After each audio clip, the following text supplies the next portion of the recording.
नमस्कार दोस्तों। भारत और चीन के बीच सीमा विवाद बहुत पुराना है। अब एलएसी पर पिछले 5 सालों से चला आ रहा तनाव खत्म हो गया है। भारत और चीन के बीच सैन्य स्तर पर चली लंबी बातचीत के बाद चीन लद्दाख क्षेत्र में डेप्सांग और डेमचोक क्षेत्र से अपनी सेना पीछे हटाने के लिए सहमत हो गया है और अब इस क्षेत्र में भारत और चीन की सेना फिर से गश्त कर सकेगी।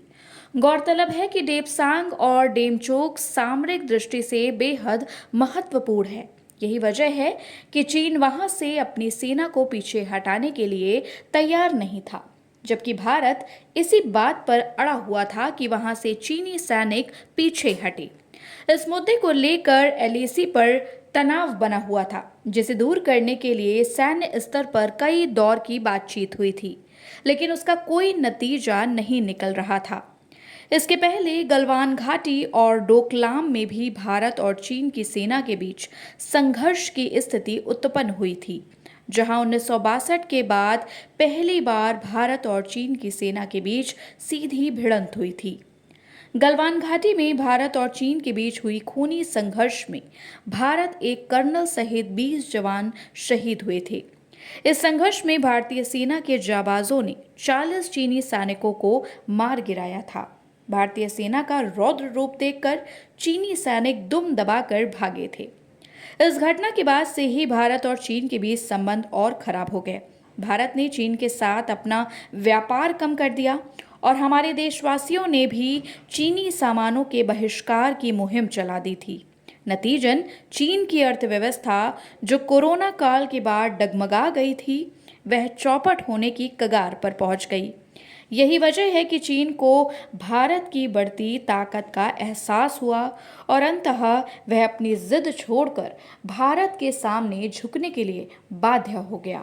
ब्रिक्स शिखर सम्मेलन के पूर्व ही चीन के विदेश मंत्रालय के प्रवक्ता ने यह घोषणा कर दी कि पूर्वी लद्दाख में 2020 वाली स्थिति बहाल करने पर चीन सहमत हो गया है। उनका कहना है कि भारत और चीन दोनों देशों की सीमा से संबंधित मुद्दों पर समझौते के निकट पहुंचे हैं, जिसकी चीन सराहना करता है। अब इस समझौते को लागू करने के लिए चीन भारत के साथ मिलकर काम करेगा। निश्चित रूप से यह भारत की एक बड़ी कूटनीतिक जीत है, किंतु इस समझौते के बाद भी भारत को चालबाज चीन से सावधान रहने की जरूरत है, क्योंकि वह पहले भी भारत की पीठ पर छुरा भोग चुका है। चीन अभी भी अपनी विस्तारवादी नीति पर अमल कर रहा है। यही वजह है कि उसके पड़ोसी देशों के साथ संबंध खराब हो चुके हैं। यूरोपीय देशों से भी उसके संबंध बिगड़ चुके हैं। अमेरिका के साथ तो उसकी दुश्मनी जग जाहिर है।